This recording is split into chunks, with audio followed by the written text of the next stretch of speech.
এখন আমরা দেখব কবি শামসুর রহমানের সাহিত্যকর্মগুলো কিভাবে সহজে মনে রাখা যায় সেটার টেকনিক। তাহলে শামসুর রহমানের কাব্যগ্রন্থগুলো মনে রাখার টেকনিক হচ্ছে: প্রথম গান দ্বিতীয় মৃত্যুর আগে বাংলাদেশ স্বপ্ন দেখে বন্দি শিবির থেকে, উদ্ভট উটের পিঠে চলছে স্বদেশ, এটা না বাস্তব না দুঃস্বপ্ন।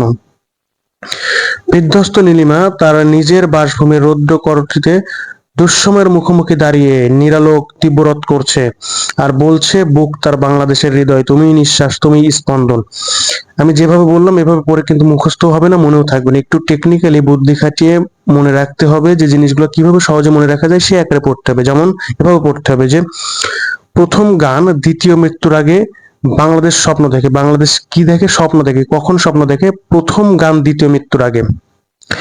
প্রথম গান দ্বিতীয় মৃত্যুর আগে বাংলাদেশ স্বপ্ন দেখে। কোথা থেকে স্বপ্ন দেখে? বাংলাদেশ বন্দি শিবির থেকে স্বপ্ন দেখে। বাংলাদেশ কোথা থেকে স্বপ্ন দেখে? বন্দি শিবির থেকে। কি স্বপ্ন দেখে? সে স্বপ্ন দেখে যে উদ্ভট উটের পিঠে চলছে স্বদেশ। উদ্ভট উটের পিঠে চলছে কি? স্বদেশ। মানে নিজ দেশটা কোথায় চলছে? উদ্ভট উটের পিঠে চলছে স্বদেশ। এটা না বাস্তব না দুঃস্বপ্ন। এটা বাস্তব না, এটা দুঃস্বপ্ন না। তাহলে আমি কি বললাম, কিভাবে মনে রাখতে হবে? যে প্রথম গান দ্বিতীয় মৃত্যুর আগে বাংলাদেশ স্বপ্ন দেখে। প্রথম গান দ্বিতীয় মৃত্যুর আগে বাংলাদেশ কি দেখে? বাংলাদেশ স্বপ্ন দেখে। কোথা থেকে স্বপ্ন দেখে? বাংলাদেশ বন্দি শিবির থেকে স্বপ্ন দেখে। কি স্বপ্ন দেখে? স্বপ্ন দেখে যে উদ্ভট উটের পিঠে চলছে স্বদেশ। আসলে কি এটা বাস্তব? এটা বাস্তব না, এটা না বাস্তব না দুঃস্বপ্ন। আবার বলে দিচ্ছি আমি, প্রথম গান দ্বিতীয় মৃত্যুর আগে বাংলাদেশ স্বপ্ন দেখে। বাংলাদেশ কোথা থেকে স্বপ্ন দেখে? আচ্ছা, প্রথম কথা হচ্ছে বাংলাদেশ কখন স্বপ্ন দেখে? বাংলাদেশ স্বপ্ন দেখে হচ্ছে প্রথম গান দ্বিতীয় মৃত্যুর আগে। প্রথম গান দ্বিতীয় মৃত্যুর আগে বাংলাদেশ স্বপ্ন দেখে। প্রথম গান দ্বিতীয় মৃত্যুর আগে বাংলাদেশ স্বপ্ন দেখে। বাংলাদেশ কোথা থেকে স্বপ্ন দেখে? বন্দি শিবির থেকে স্বপ্ন দেখে। কি স্বপ্ন দেখে? স্বপ্ন দেখে যে উদ্ভট উটের পিঠে চলছে স্বদেশ। এটা না বাস্তব না দুঃস্বপ্ন। তো এই অংশটুকু আশা করি বুঝতে পারছেন। এখন পরে দেখবো আর কি। বিধ্বস্ত নীলিমা তার নিজের বাসভূমি রৌদ্র করটিতে দুঃসময়ের মুখোমুখি দাঁড়িয়ে নিরালোক দিব্যরোধ করছে আর বলছে, বুক তার বাংলাদেশের হৃদয়, তুমি নিঃশ্বাস, তুমি স্পন্দন। তাহলে এটা কি বিধ্বস্ত নীলিমা? তাহলে নীলিমা একটা নাম, সেই ব্যক্তিটা হচ্ছে বিধ্বস্ত হয়ে আছে। এই জন্য এই নামটা ধরে নিলাম, এই পুরোটাই নাম ধরে নিলাম যে বিধ্বস্ত নীলিমা। নীলিমা একটা ব্যক্তির নাম যে বিধ্বস্ত অবস্থায় আছে। তাহলে কি লিখবো? যে বিধ্বস্ত নীলিমা তার নিজের বাসভূমি, নিজের বাসভূমি বলতে তার নিজের বাসায়, রৌদ্র করটে, রৌদ্র করটিতে বলতে বুঝবো যে তার নিজের বাসার একটা জায়গা। তাহলে বিধ্বস্ত নীলিমা তার নিজের বাসভূমি রৌদ্র করটিতে দুঃসময়ের মুখোমুখি দাঁড়িয়ে, দুঃসময়ের মুখোমুখি দাঁড়িয়ে। তাহলে বিধ্বস্ত নীলিমা কোথায়? তার নিজের বাসভূমি।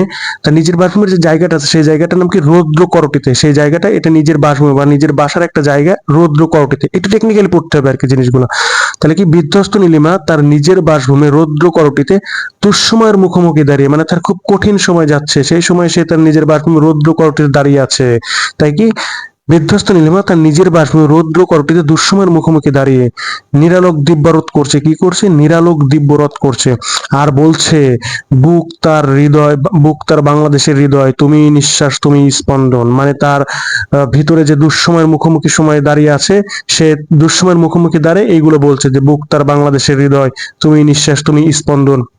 হয় না এমন যে অনেকে অনেক কঠিন সময় পার করে, সেই কঠিন সময় বিখ্যাত উক্তি বলে। তারপর এভাবে মনে রাখতে পারেন যে সে দুঃসময়ের মুখোমুখি দাঁড়িয়ে এই কথাগুলো বলে যে, বুক তার বাংলাদেশের হৃদয়, তুমি নিঃশ্বাস, তুমি স্পন্দন।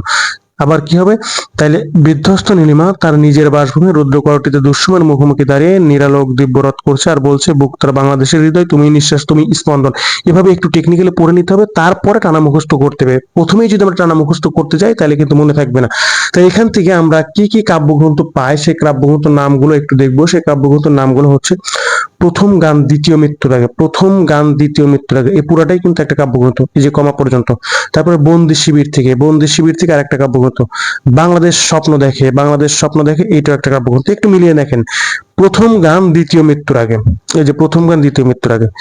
বাংলাদেশ স্বপ্ন দেখে, কি দেখে? বাংলাদেশ স্বপ্ন দেখে। এই যে বাংলাদেশ স্বপ্ন দেখে, এই যে বাংলাদেশ স্বপ্ন দেখে। কোথা থেকে দেখে? এই যে বন্দি শিবির থেকে দেখে। কোথা থেকে দেখে? বন্দি শিবির থেকে। এই যে বন্দি শিবির থেকে তার আর একটা কাব্যগ্রন্থ। তারপরে কি কি স্বপ্ন দেখে? উদ্ভট উটের পিঠে চলছে স্বদেশ। উদ্ভট উটের পিঠে চলছে স্বদেশ। এই যে উদ্ভট উটের পিঠে, এই যে উদ্ভট উটের পিঠে, এটাও একটা তার কাব্যগ্রন্থ। এই যে উদ্ভট উটের পিঠে চলছে স্বদেশ পর্যন্ত আর কি। উদ্ভট উটের পিঠে চলছে স্বদেশ। তাহলে উদ্ভট উটের পিঠে চলছে স্বদেশ, এটা তার একটা কাব্যগ্রন্থ। এটা না বাস্তব না দুঃস্বপ্ন। তাহলে না বাস্তব না দুঃস্বপ্ন, এটাও তার একটা কাব্যগ্রন্থ। এখন পরের প্যারা থেকে আমরা দেখতে পারি যে বিধ্বস্ত নীলিমা, বিধ্বস্ত নীলিমা, এই যে বিধ্বস্ত নীলিমা একটা কাব্যগ্রন্থ। নিজ বাসভূমি, তার নিজের বাসভূমি, তার মানে কত? নিজ বাসভূমি, নিজের বাসভূমি থেকে নিজ বাসভূমি। এই যে তার হচ্ছে নিজ বাসভূমি রৌদ্র করটিতে। ওই যে জায়গার নাম বলছিলাম, সেই জায়গার নামটা কি রৌদ্র করটিতে। তার নিজ বাসভূমি একটা জায়গা ছিল, সেই জায়গাটা কি রৌদ্র করটিতে। এই যে তাহলে রৌদ্র করটিতে, তাহলে কি হবে রৌদ্র করটিতে। তারপর কি দুঃসময়ের মুখোমুখি দাঁড়িয়ে, কিসের মুখোমুখি দাঁড়িয়ে, দুঃসময়ের মুখোমুখি দাঁড়িয়ে। তাহলে এই যে দুঃসময়ের মুখোমুখি কি করছিল, নিরালোক দিব্যারোধ করছে, নিরালোক দিব্যারোধ করছে, যে নিরালোক দিব্যারোধ। তারপরে কি বুক তার বাংলাদেশের হৃদয়, এই যে বুক তার বাংলাদেশের হৃদয়, তুমি নিঃশ্বাস তুমি স্পন্দন, এই যে তুমি নিঃশ্বাস তুমি স্পন্দন। এই ছিল মোটামুটি তার কাব্যগ্রন্থগুলোর টেকনিক। এখন তার কবিতাগুলো কিভাবে মনে রাখা যায় সেই টেকনিকটা দেখবো। তার কবিতাগুলো মনে রাখার টেকনিকটা হচ্ছে, যে এখানে লেখা আছে তার কবিতাগুলো কিভাবে মনে রাখা যায়, মানে কাব্যগ্রন্থগুলো তো আমরা মোটামুটি পারবো, এখন আমরা কবিতাগুলো দেখবো। তাহলে কবিতাগুলো মনে রাখার টেকনিকটা হচ্ছে যে, এখন আমরা তার কবিতাগুলো মনে রাখার টেকনিকটা দেখবো। তার কবিতাগুলো মনে রাখার টেকনিকটা হচ্ছে, টেলেমেকাস বর্ণমালা আর আসাদের শার্ট নিয়ে স্বাধীনতা পাওয়ার জন্য হাতির কাছে যায়। টেলেমেকাস আমরা ধরে নেবো এটা একটা ব্যক্তির নাম মনে রাখার ক্ষেত্রে, এটা কিন্তু তার ব্যক্তির নাম না। টেলেমেকাস বর্ণমালা আর আসাদের শার্ট নিয়ে, টেলেমেকাস একজন ব্যক্তি, সে বর্ণমালা আর আসাদের শার্ট নিয়ে স্বাধীনতা পাওয়ার জন্য হাতির কাছে যায়। কোথায় যায়? হাতির কাছে যায়। তাহলে টেলেমেকাস বর্ণমালা আর আসাদের শার্ট নিয়ে স্বাধীনতা পাওয়ার জন্য হাতির কাছে যায়। তাহলে এখান থেকে আমরা লিখতে পারি টেলেমেকাস বর্ণমালা, মানে বর্ণমালা থেকে আসবে হচ্ছে বর্ণমালা আমার দক্ষিণী বর্ণমালা, বর্ণমালা আমার দক্ষিণী বর্ণমালা, এটা কিন্তু কবিতার নাম পুরাটাই কিন্তু বর্ণমালা আমার দক্ষিণী বর্ণমালা। আসাদের শার্ট, আসাদের শার্ট। তারপরে স্বাধীনতা, স্বাধীনতা পাওয়ার জন্য, এখান থেকে লিখবো যে স্বাধীনতা তুমি ও তোমাকে পাওয়ার জন্য, স্বাধীনতা পাওয়ার জন্য। এখানকার কবিতাটুকু হচ্ছে স্বাধীনতা তুমি ও তোমাকে পাওয়ার জন্য। কার কাছে যায়? হাতির কাছে যায়। তাহলে এখান থেকে লিখবো হাতির সুর, হাতির কাছে যায় হাতির সুর, হাতির সুর। তাহলে তার উপন্যাস সরি কবিতা কি কি? কবিতাগুলো হচ্ছে টেলেমিকাস বর্ণমালা আমার দক্ষিণী বর্ণমালা, আসাদের শার্ট, স্বাধীনতা তুমি ও তোমাকে পাওয়ার জন্য, হে স্বাধীনতা, হাতির সুর। উপন্যাসগুলো কি কি? উপন্যাসগুলো হচ্ছে যে অদ্ভুত অক্টোপাস এলো, মনে রাখার টেকনিক অদ্ভুত অক্টোপাস এলো, উপন্যাস মনে রাখার টেকনিক অদ্ভুত অক্টোপাস এলো। অদ্ভুত থেকে কি মনে রাখতে পারে? অদ্ভুত আধার এক, অদ্ভুত থেকে কি মনে রাখতে পারে? অদ্ভুত আধার এক। অক্টোপাস, অক্টোপাস নিজেই একটা উপন্যাস। এলো থেকে মনে রাখবো যে এলো সে সে বেলায় অবেলায়, মানে এলো সে অবেলায়। এলো থেকে যে উপন্যাসটা হয় সেটা হচ্ছে এলো সে অবেলায়। নিয়ত মন্তাজ, এটা একটু মনে রাখবো এখানে, কারণ এখানে এটা লেখা হয়নি। নিয়ত মন্তাজ, তার উপন্যাস কি? অদ্ভুত অক্টোপাস এলো। অদ্ভুত থেকে মনে রাখবো অদ্ভুত, সরি অদ্ভুত থেকে মনে রাখবো অদ্ভুত আধার এক। অক্টোপাস থেকে অক্টোপাস, এলো থেকে কি? এলো সে অবেলায়। আর নিয়ত মন্তাজ। তার অন্যান্য যে রচনাবলী আছে সেগুলো কি? তার অন্যান্য রচনাবলীর ভিতর আছে, এই স্মৃতির শহরে সবকিছুই যেন কালের ধোঁয়ায় লেখা। একটু গল্পটা পড়ি তারপর আমরা মনে রাখবো। এই স্মৃতির শহরে সবকিছুই যেন কালের ধুলোয় লেখা, শিশুরা এলাটিং বেলাটিং করতে করতে ধান ভানে। এই স্মৃতির শহরে সবকিছুই যেন কালের ধুলোয় লেখা, শিশুরা এলাটিং বেলাটিং করতে করতে ধান ভানে। তাহলে এটা কি কি আছে এর ভিতরে আর কি কি মনে রাখতে হবে দেখবো।